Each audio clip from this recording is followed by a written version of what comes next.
Welcome back to another episode of Durarara. So in the previous episode, we had another Kida-centric one, obviously.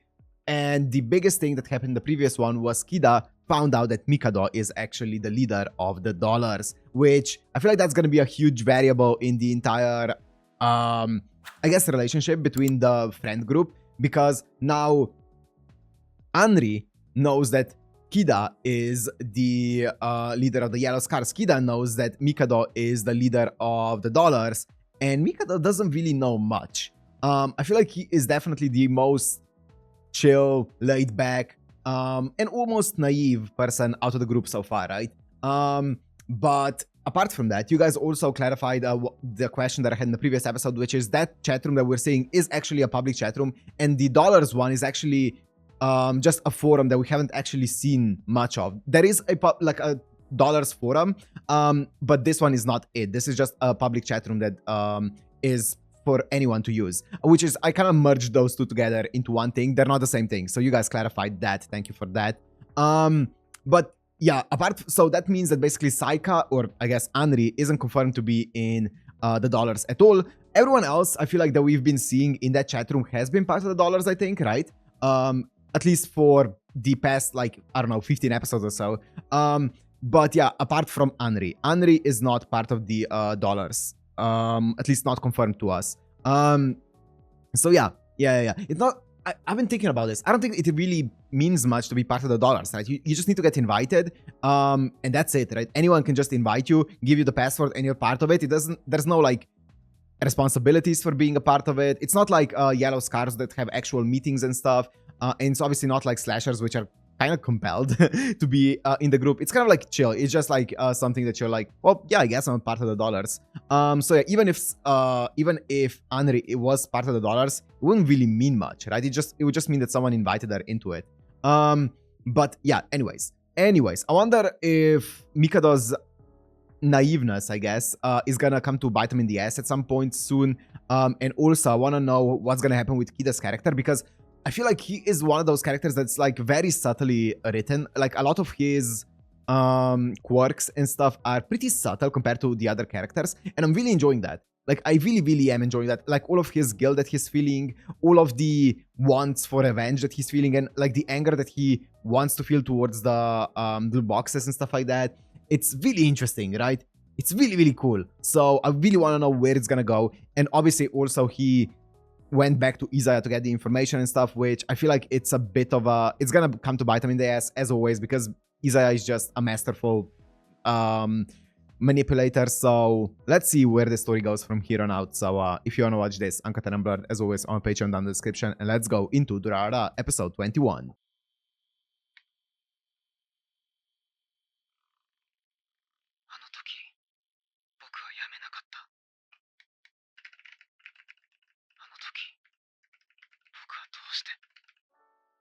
'At a loss?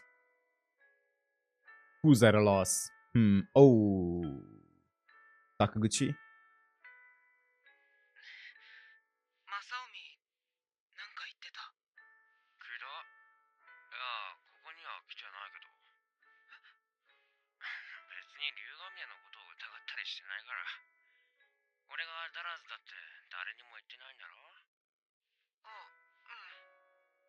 お前らが責任を感じることじゃないよ。 Well, he does though. He kind of should. ダラーズ辞めることにした。もう透明じゃなくなっちまったからな。そう。前から気になってたんだけど、お前もひょっとしてダラーズ。違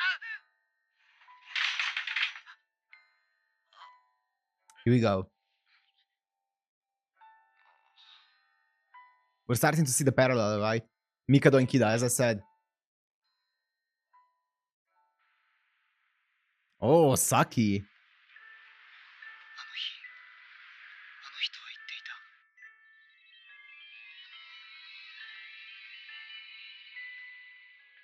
でもそっち側も踏み込めば、多分3日で日常になってしまうんだろうね。本当に日常から脱却したければ、常に進化 Yep, keep escalating stuff. Yep. 目指すものが進化してやろうって決めた。でも、Playing with fire. これがその結果。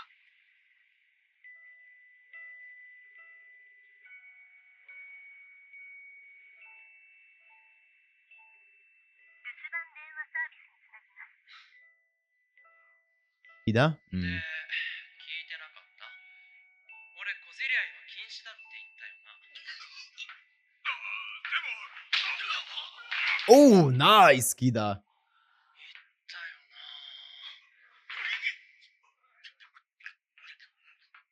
将軍、このままでいいんですか？首なしライダーがダラーズなのは間違いねえんだよ。このまま舐めた真似されて黙ってるんですか？それにこうやってりゃダラーズのリーダーとやらが姿を現すかもしれ He ない。 doesn't know. ダ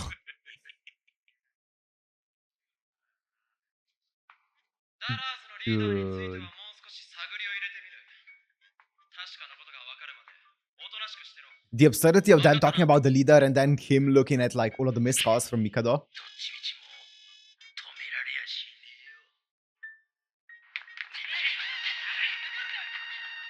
気にすることはないから、何もなかったとしてもいつかこういう事態になったのかもしれないし。そうなんでしょうか。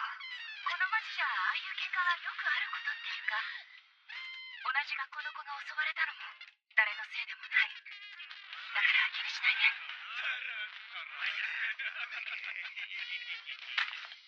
じゃあ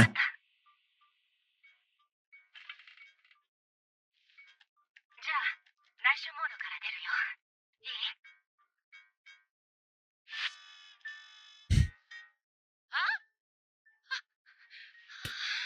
She's been typing into the public chat room. ぶつかっといて挨拶もないしか。っておい She's what?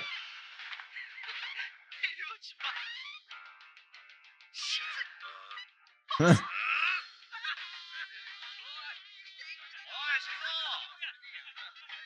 That's funny. Tom? あ Tom! あ、半年前の集会にいたってバカ。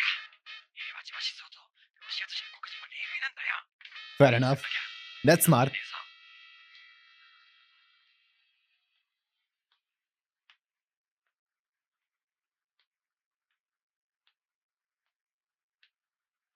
よ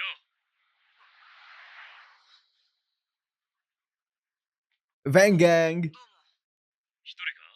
キダは一緒じゃないのか？マサオミに何か？別に。一人でぶらついてると危ないぞ。ライラの生徒もやられたんだろう。知り合いか？そうか。ありがとう。 Red Snake. 切り裂き魔の一件以来騒がしいな。黄金族の人たちはダラーズを目の敵にしてるって聞いてますけど。ダラーズからは手出ししていない。ボスからも特に指示は出ていない。そのことに不満を抱いている連中もいるようだが。ま、あくまで噂だがな。門田さんはダラーズなんですか？いや、どうしてだ？ダラーズなんて本当に会っていいのかなって思って。ダラーズなんて本当に。 I was just wondering like where they stand, how much they know about each other. They don't know anything, okay. さあ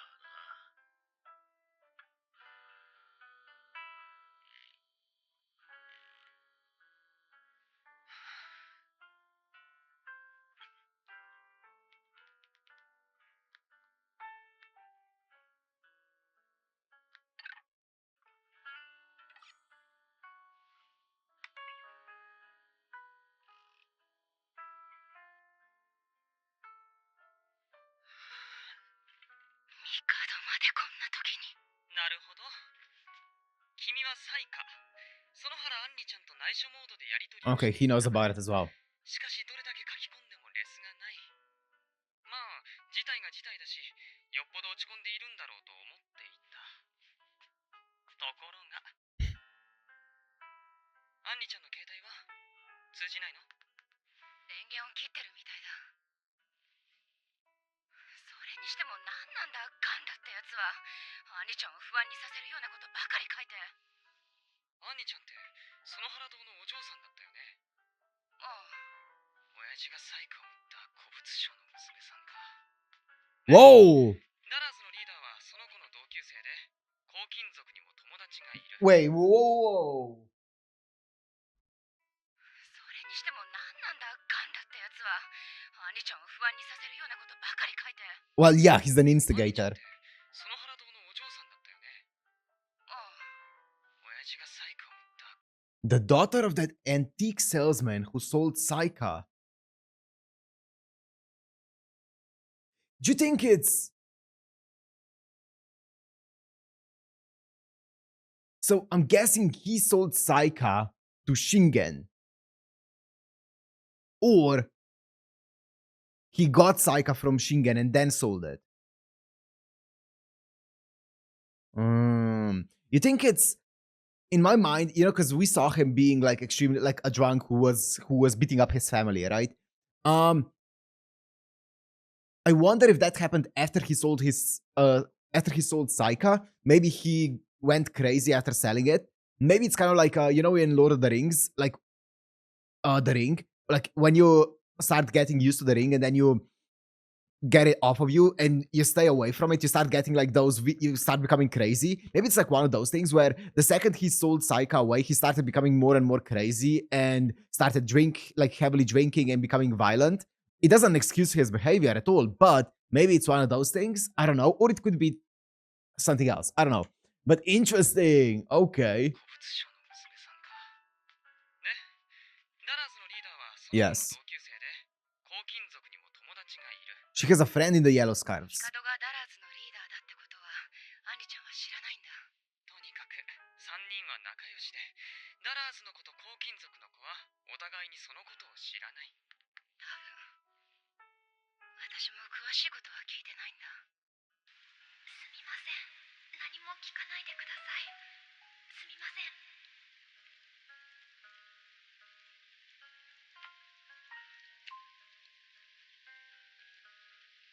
まさに三刀両所って感じだね。で、君はどうするんだい？アンリちゃんが黙っているのに、私が口を出すわけにはいかないだろう。3人の無事を祈るしかない。 Also, where the hell is Shingen? We haven't seen him in a few episodes. カンラちゃんでーす。あれ？どなたもいませんね。まさか私をのけ者にして皆さんでお楽しみですか？プンプン。でもいいんです。私も絶賛お楽しみ中なのです。ゲームが盛り上がってきたので私も打ちます。バイバイビー。 Such a weirdo. 何日か経った。あれ以来、僕はダラーズのサイトを見ていない。街では相変わらず騒ぎが続いているらしい。 Oh, so the forum that he was on earlier was the Dollars website. It wasn't the public chat room, right? 滝口くんも退院した。 They look way too similar. いれば平和でいられる。これが僕の日常。 Oh, it's been a while since we've seen Mika and でも、 Seiji. キダならもう帰ったぜ。ね、見舞いありがとうな。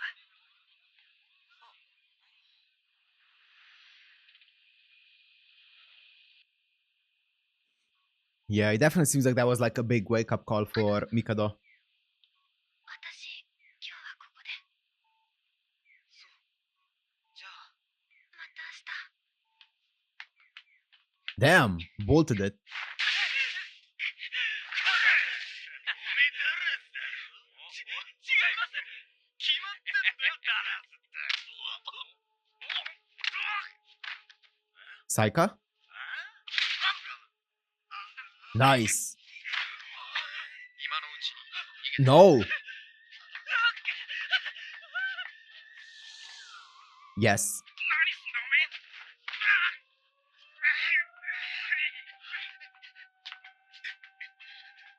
てめえら裏切るのか。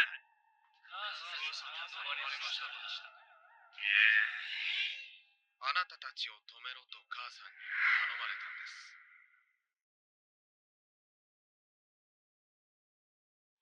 Ah, dude, that power is like morally, that power is so bad. 遅いそうになったら止めてください。はい、わかりました、母さん。すみません。お願いします。Because the other two gangs are very much, you know, they're voluntarily. These guys are involuntarily being used in her plans. 私のせいだ。私のせいでキダ君が。誰か黄金族の方の中で私の声が聞こえる方いませんか？なんとかしなきゃ。なんとかしなきゃ。もしもーし。クイーンを C のケの6へ、黒を G のカの6へ。いいね、いいね。盛り上がってきた。Bro loves just manipulating children, doesn't he? 何のことだか。 He's like, oh, a 16-year-old child that I'm smarter than? Prime manipulation material. ふざけんな、こ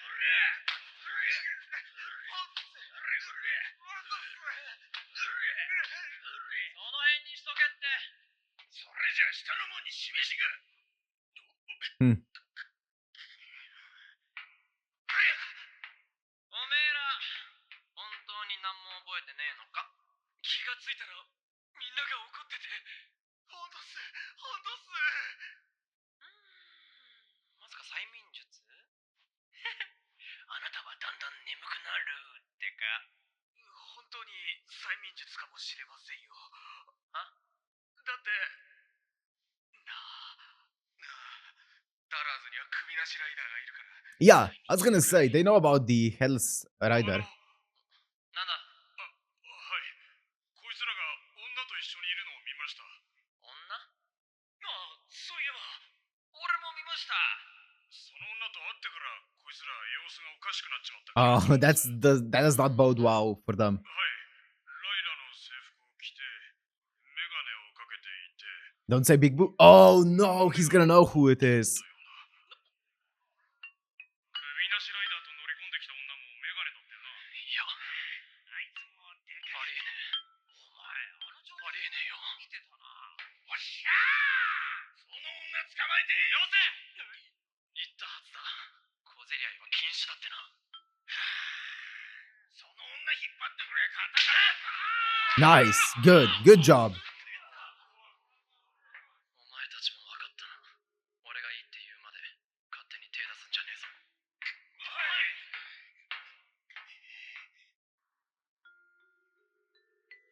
嘘だろ。嘘だよな。だってよ。あいつはアンリは。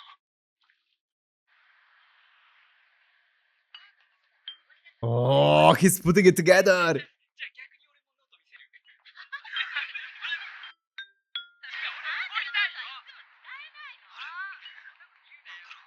It's like an alternate version of their friendship, their friend group. 正臣も園原さんもいないんだ。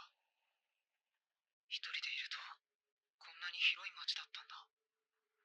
初めて来た時は帰りたいって思ったっけ。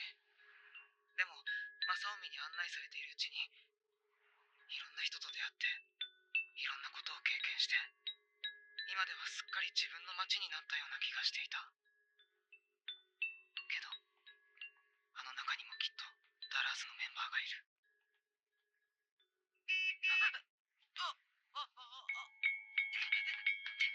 Be aware. 龍ヶ峰君？ Mika and... Wow, it's been a while.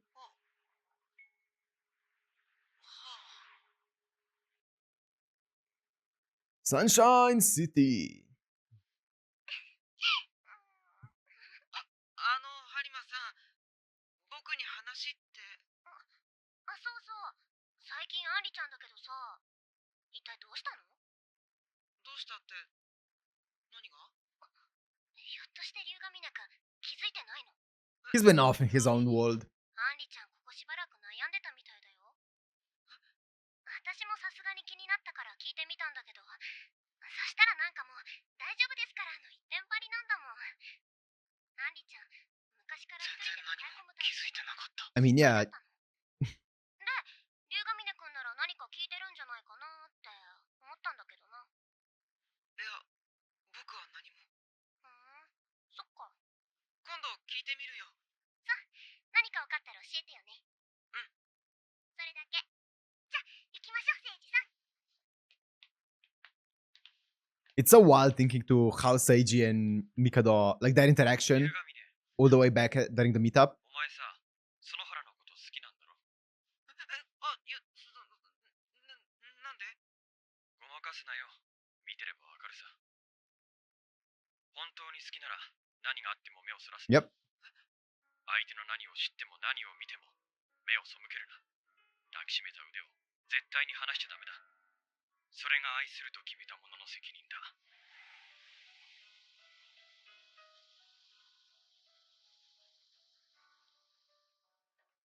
I never thought I was gonna say this, but I missed this too. I did miss this too in the story. Story was getting so insanely heavy. 少しだけかっこいいと思った。 He was cool. 鍵が滴血し合っていく。なんかおかしいっすよね。オラダさん。俺。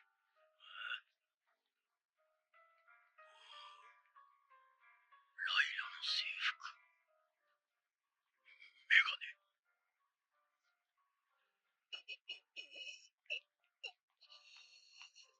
Bro. My guy when he sees a high schooler. 何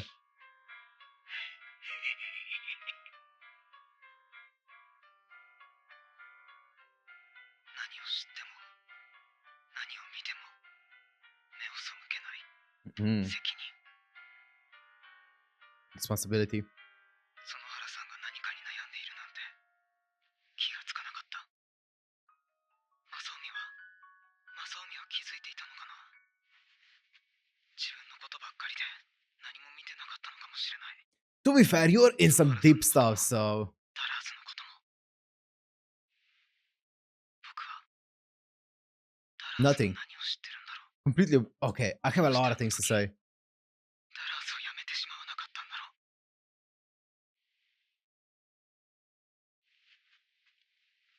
う。 I'm gonna talk after the episode, obviously.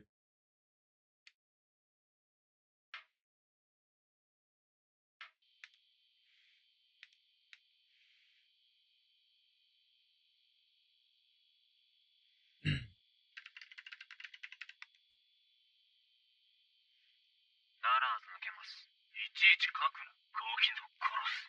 だからリーダーなんとかしろって。つうかリーダーって誰？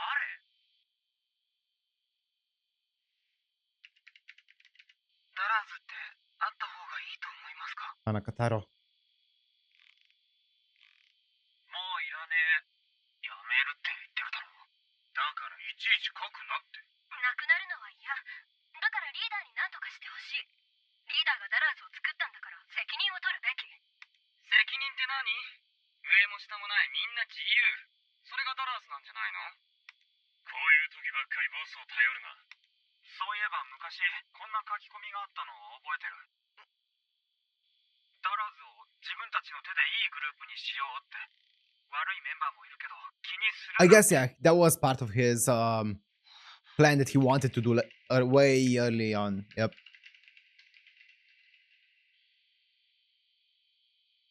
リーダーとか関係ないんじゃないかな。そうだ、誰かのダラーズじゃない、俺たちのダラーズなんだ。きしょい。自分たちでできることをすればいい。死ね。Damn. 俺たちの手で黄金族の手から町を守ればいい。みんなで見回りするとか？こっちは無職透明で正体バレてないんだし。そうだった。あの時も。 Yeah, but that was like a one off that happened, and that's it. Ooh. Oh. Yep. ラ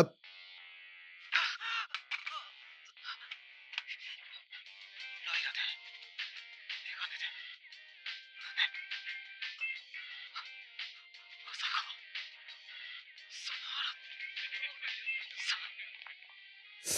You think he's gonna find out? が黒に囲まれた。 That you think he's gonna see her be the slasher? 嘘。まさか、そんなこと。 Don't you dare end. Show me stuff. I could feel it. I could feel it. I can't be angry. I could feel it coming. Okay, so interesting. So a lot of things happen in this one, right? A bunch of things, and it was mostly focused around more so Mikado. Well, all three of the friends, but mostly Mikado, right?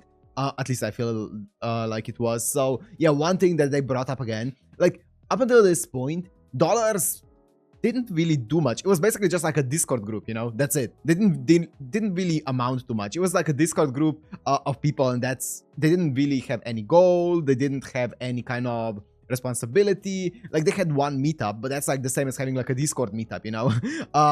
So it's not like they did much, but apart from that one time, right, when Mikado got like a bit of motivation to turn it into a good group, but that didn't last long. That lasted for like a day, you know.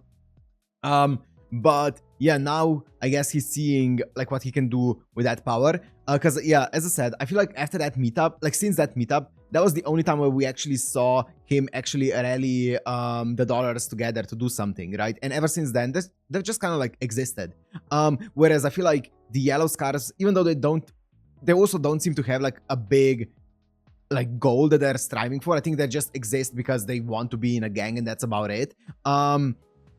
At least they're always like doing something. It feels like they're always like, you know, they have some kind of thing that they're always doing. Right now it's beating up the dollars for some reason. I guess it's kind of like for being a bit power hungry, right, over the territory and stuff, and kind of asserting dominance, if you will. But they also don't really have that much of a goal, right? I mean, Kida did say that he made the group because of like the things that he saw and read about when he was younger, so that makes sense, right? He just wanted to create it because he thought it was cool, right? He didn't make it because he had like a big goal in mind for it. He just made it, and that was about it, and then it escalated from there. And with Mikado, it's been escalating all this time, and it definitely feels like he's very naive, but yeah, and it came to kind of like, there was like a bit of a reality check for him with the entire what's his name, Takaguchi, with him, right? That entire situation kind of forced him to wake up. I don't blame him too much for not noticing Anri's, you know, Anri being a bit absent and stuff like that, and a bit different, just because he's been going through a lot. And obviously, when you're going through a lot, you should definitely prioritize your own situation over anything else happening in other people's lives. So, you know what? Fair enough. But also, I feel like Seiji giving him a bit of a nudge of being like, hey, don't neglect her, you know, make sure that she's doing fine as well, is fair enough.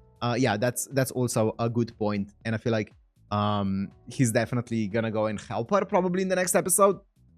But yeah, apart from that, Kida seems to have also noticed that, well, I don't know how much he's gonna be putting together, right? But he could start suspecting that Anri might be the slasher, and that would mean that he would be the first one of the three to know the other two's identity. Not that it's that much of a race, and even when all of them find out about one another, I don't know what's gonna happen, right? Because as I said, there's not like really a big goal that anyone's striving towards, right? Like no one really has a big goal. Like Mikado's kind of like getting like some kind of image that he wants to follow, or like some kind of path that he wants to follow of like using the dollars for good. But like even he doesn't have like a grand goal for the dollars. The yellow scars don't have a grand goal. The slasher obviously doesn't have a grand goal. So like the only one who probably has some kind of goal is probably Isaiah, but even then we don't know what that goal would be. So yeah, it's very interesting. I kind of want to see where this dynamic goes, right? What's gonna happen with the three sides? Are they actually gonna just like the only thing that I can see happening is like them destroying one another or something, but like at the end of the day, why? Is it just purely a power struggle? But power struggle over what? You know, it's not like they own anything, right? So I don't know. I have no idea what's gonna end up happening, you know? It feels like Isaiah wants a power struggle to happen here. Obviously, Isaiah is orchestrating the entire thing happening, and that's why it's happening. But like, yeah, it feels sad because it's meaningless, right? It doesn't mean anything. This kind of power struggle doesn't mean anything because it's not like they're gonna gain anything from destroying the dollars or the dollars destroying the yellow scarves or, you know, getting rid of the slasher or anything like that. Nothing's gonna change because of that. Well, I feel like getting rid of the slasher is actually a good thing, because having someone with this kind of power to actually manipulate people physically is a scary thing, right? If she can freely manipulate anyone she wants, I could see why that would be a concern, you know? That's fair enough. That's fair enough. But apart from that, and also I guess Celti would be kind of like a concern because she's like a supernatural being. But even then, I don't know. It's weird. It feels... I don't know. I want to know how this is going to play out. Obviously, Isaiah, as I said, it's obviously Isaiah who's going to determine how this is going to play out. But I do wonder what his plan is going to end up being for this. We'll see. We'll see. Anyways, interesting episode. Oh, the last thing that I wanted to talk about was the antique seller. So they said that Sonohara's dad was the one who sold Saika. Now, as I said, I wonder if he sold Saika to Shingen, or Shingen sold Saika to Sonohara's dad, and then he sold it to someone else. I wonder how it ended up being. We know that at the end of the day, it ended up coming back to the family, right? But obviously that was after him selling it, because that was like when he died. So he sold the Saika before he died, and then somehow he got back the Saika back. I wonder if, you know how I equated it to the ring from The Lord of the Rings? I wonder if he ended up going so insane that he ended up, you know, retrieving Saika, bringing it to the family. But then at the end of the day, it was the mom who actually had the sword. So maybe not. I don't know. We'll see. We'll see in future episodes, but that's a really cool way to drip feed us some information, you know? That was like an incredible piece of information that I really, really like. I wonder. Anyways, I'm gonna end it here. Hope you guys enjoyed. If you did, make sure to like and subscribe, and see you in the next one. Peace.